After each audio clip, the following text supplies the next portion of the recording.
I was at the end of my shift, already exhausted, when the manager called me over to talk. His face looked tired, like someone who didn't want to ask what he was about to ask.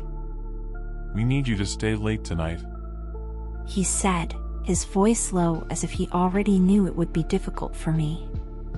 "The new stock just arrived, and we need everything organized by tomorrow morning." I swallowed hard. It wasn't the first time they had asked this of me, but something about that night felt different, an invisible weight in the air that made me uneasy. I couldn't refuse, so I just nodded and forced a smile. "Okay, I can take care of it." As soon as the last customer left the store and the glass doors were locked, the place fell into a disturbing silence. Without the background music and the voices of people, the store felt like a different entity, almost alive. The main lights were turned off, and only the security lamps left a faint yellowish glow that barely illuminated the rows of clothes and the motionless mannequins. I always felt uncomfortable in the store when I was alone. During the day, with natural light flooding the windows and the sounds of the city outside, the environment was vibrant, almost welcoming. But at night, with the darkened windows and the echo of my own footsteps, it was as if I was locked in a glass box, watched by invisible eyes. I picked up the clipboard the manager had left on the counter, listing all the tasks I needed to complete. The stockroom was in the back, in a small, stuffy space where the fluorescent light flickered intermittently. Every time I opened a new box, the smell of plastic and new fabric filled my nostrils, but there was something else, a feeling that the air was heavy, as if a storm was about to break over me. As I walked through the rows of clothes, arranging the pieces on their proper shelves, I couldn't help but notice how strange the store felt with no one around. The clothes hanging on the racks seemed darker, the shadows cast by the dim light created almost human shapes at the edges of my vision. Every sound, no matter how small, echoed through the empty aisles. My footsteps sounded too loud, almost indecent in the silence. As the night wore on, I began to feel a growing unease inside me. Something was wrong, but I couldn't quite pinpoint what it was. Maybe it was the loneliness of the place, or maybe it was just the simple fact of being there, in that oppressive silence. Whatever it was, I could hardly wait to finish the work and get out of there. But something told me that this night would be different, as if the store itself had other plans for me. I was bent over a shelf, carefully folding a stack of blouses when I heard it for the first time. It was a low sound, almost imperceptible, like the rustle of fabric or a distant whisper. I paused for a moment, lifting my head, ears alert. The sound stopped, leaving only the deep silence of the store. I shook my head, trying to dispel the growing discomfort. It must have been just the store settling, the old wooden furniture creaking under the weight of time. I went back to work, but I couldn't shake the feeling that something wasn't right. With every step I took, the sound of my own feet seemed muffled, as if the floor were covered by a layer of something that absorbed the noise. I continued folding clothes, trying to focus on the task, but then I heard it again, a soft, rhythmic sound that resembled footsteps, but very light, almost as if someone were walking on tiptoe. I quickly turned around, scanning the aisles with my eyes, but there was nothing, just the mannequins coldly still in their perfect poses. "It's just my imagination," I murmured to myself, trying to convince myself. But the words sounded empty, without conviction. I kept checking the stock, placing the items in their spots, but my mind couldn't shake the idea that I wasn't alone. It was as if the silence had come to life, filled with an invisible presence that watched me with every move. The store, once a familiar space, now felt like a labyrinth of shadows. Every shelf, every clothing rack seemed to hide something in the darkness beyond the reach of the faint lights. I felt my nerves on edge, every little noise making my heart race. The sound of a distant shelf creaking made me stop, my blood freezing in my veins. I took a deep breath, telling myself it was just the store, old and full of common noises. But as the minutes passed, the feeling of being watched became unbearable. I could feel the hairs on the back of my neck standing up, as if someone were standing behind me, just waiting for me to turn my back. The store was empty, I knew that, but the sense of an invisible presence was undeniable, as if unseen eyes followed me down every aisle. I kept trying to work, ignoring the growing sense of dread. But every move I made seemed to be accompanied by that low sound, like footsteps, echoing at the edges of my hearing. Every now and then, I'd suddenly turn around, expecting to find someone, but it was always just me and those mannequins, still and unsettling, their elongated shadows cast by the dim lights. Finally, I stopped trying to convince myself that it was just my imagination. Something was wrong in that store. Very wrong. And the worst part was that I knew I still had many hours ahead of me before I could leave. As the hours ticked by slowly, I kept organizing the shelves, trying to ignore the growing sense of discomfort. I was so focused on finishing as quickly as possible that, for a moment, I almost managed to forget what was bothering me. But then, when I turned to grab more clothes, my heart froze. One of the mannequins, which I was absolutely sure had been in the center of the store, was now at the end of the aisle, much closer to where I was. Its rigid, artificial posture looked even more disturbing under the yellowish, dim glow of the security lights. I tried to remember if I had moved it at any point, but my mind was blank. I was certain I hadn't touched that mannequin. I must be going crazy, I murmured to myself, but the sound of my own voice felt strange in the store's silence. I tried to ignore the chill running up my spine and continued working, but the presence of that mannequin, now so close, was impossible to ignore. As I folded more pieces, my eyes couldn't stop darting to the unmoving figure. There was something about the way it was slightly leaning forward, as if lurking, that made me feel a pressure in my chest, as if the air around me was growing denser. I tried to convince myself that maybe, somehow, I had moved the mannequin without realizing it. Maybe in my haste, in my fatigue, my mind was playing tricks on me.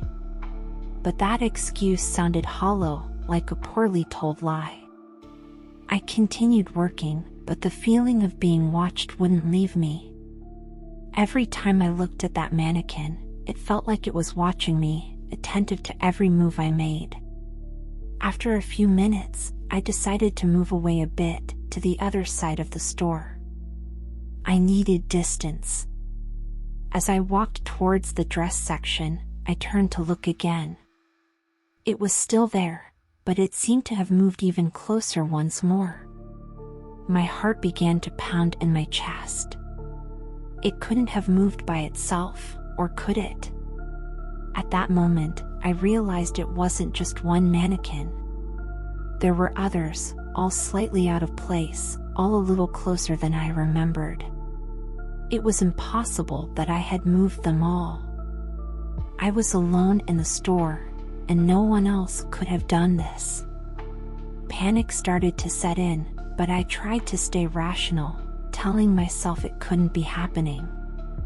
I turned to arrange a dress on one of the shelves, and when I looked back, the mannequin was almost beside me, leaning in a way that looked unnatural, its hand outstretched as if it wanted to touch me.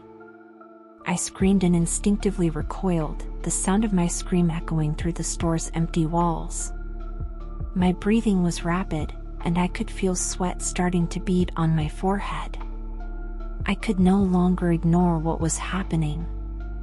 Every time I looked away, they moved, without a doubt. It was like a twisted game, a silent dance that I couldn't control. I felt a visceral dread overcome me. These mannequins, with their expressionless faces and empty eyes, were no longer inanimate objects. They were alive, somehow, playing with my sanity. I tried to move away, looking for an exit or a place where I could feel safe, but the store seemed bigger, the aisles longer and darker than before. I knew I couldn't stay there much longer. Something terrible was happening, something I couldn't explain, but that terrified me to my core. My mind screamed for me to leave, but my legs felt rooted to the floor. And the scariest part? I knew that, at any moment, if I let my guard down, they would be even closer. Panic took over me in a way I had never experienced before. My heart was racing uncontrollably, and my whole body was trembling. I knew I needed to get out, but my legs felt heavy, as if they were glued to the floor. Every time I looked away, even for a second, the mannequins moved, now with a speed that seemed impossible. I could barely breathe. The air was heavy, dense, as if the very environment was conspiring against me. The store lights, which had been weak, began to flicker violently, casting distorted shadows everywhere. With each flicker, the mannequins seemed to change position, their rigid bodies leaning at impossible angles, their hands outstretched as if ready to grab me. The closest one was now only a few meters away.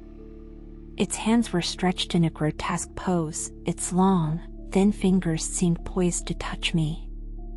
I screamed and took a step back, my back hitting a shelf, causing clothes to fall around me. I looked around frantically, trying to find a clear path, an escape route, but the mannequins were everywhere, forming a tight circle, slowly encircling me. I knew I had to run, but the direction I should go was unclear. The exit seemed too far away, and the store, which I knew so well, now felt like a treacherous maze, full of dead ends.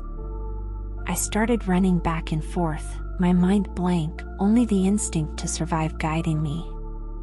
But with every turn I made, every aisle I tried to cross, more and more mannequins appeared, always closer, always more threatening.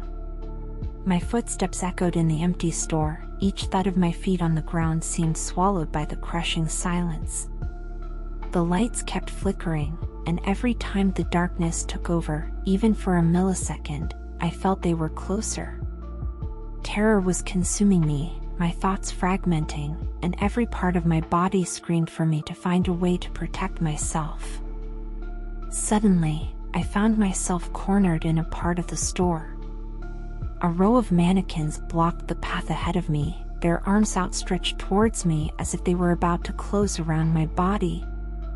I felt cold sweat running down my back, and an intense nausea rose in my throat. I was trapped. There was nowhere else to run. In a desperate act, I grabbed a metal bar that was hanging on the wall, used for adjusting the shelves. I clutched it with all my strength, feeling the cold, smooth metal under my trembling hands. My breathing was rapid, and tears of pure fear began streaming down my face. I swung the metal bar in front of me, trying to push the approaching mannequins away, but they kept advancing, unyielding, their empty eyes fixed on me. My vision started to darken at the edges, a mix of fear and exhaustion taking over me. I knew I couldn't keep this up for much longer. If I didn't find an exit soon, they would catch me. I didn't know what would happen if they got to me, but the idea was unbearable. I needed to get out. I needed to survive. With one last effort, I hurled myself towards the only space that still seemed relatively clear, a small gap between two mannequins. It was tight, but it was my only chance. I felt the cold fingers of one of them brush against my skin as I squeezed through the tiny opening, and an involuntary scream escaped my lips. I was running against time and against something that shouldn't be real, but was. I was in a desperate fight for my life, and the store, which I had once known so well, had turned into a nightmare I couldn't wake up from. The minutes that followed were the longest of my life. The terror that had once paralyzed me now drove me forward, each beat of my heart echoing in my head like a frantic drum. The mannequins were moving faster and faster, their rigid, cold bodies advancing towards me with a silent and deadly determination. I knew I couldn't keep running forever inside the store. I needed to get out. I needed to find the exit before it was too late. With one final scream of desperation, I gathered all the courage I had left and ran toward the main door, pushing mannequins that seemed to appear from all sides. The path to the exit seemed endless. Every step I took was accompanied by the disturbing sound of mannequins scraping against the floor, their outstretched hands trying to reach me. I felt one of them lightly touch my shoulder, and the terror it caused was enough to make me run even faster. My legs burned with exhaustion, and my vision was blurred by tears, but I couldn't stop. Finally, I saw the store door ahead. It was so close, but it seemed so far away. The mannequins were almost on top of me, and I knew this was my last chance. With a scream of pure adrenaline, I threw myself against the door, feeling it give under my force. I slipped through the opening and practically collapsed outside, feeling the cool night air against my sweaty skin. I ran away from the store, not looking back. I could feel their gaze on me, even after I had left. The feeling of being watched was so intense that, for a brief moment, I almost turned around to check. But I knew I couldn't. I didn't want to see. When I finally stopped, far enough away, I turned to look at the store, hoping that the horror I had just experienced had stayed inside, trapped within those walls. But the mannequins were there, visible through the windows, as still as ever, but I knew they were watching me. Their empty eyes seemed to follow every movement I made, and I felt a shiver run down my spine.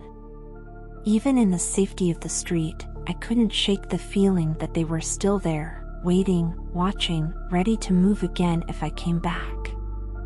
The store, which had so often been a place of routine and normalcy, was now a nightmare I would never forget. I got home still trembling, and the few hours that remained of that night were spent wide awake, reliving every moment of terror, every sound, every movement. I knew I could never go back to that store. The next day, still traumatized, I called the manager and quit, making up some excuse about health problems. No matter what they said, I would never set foot in that store again. And I would never stay late anywhere again.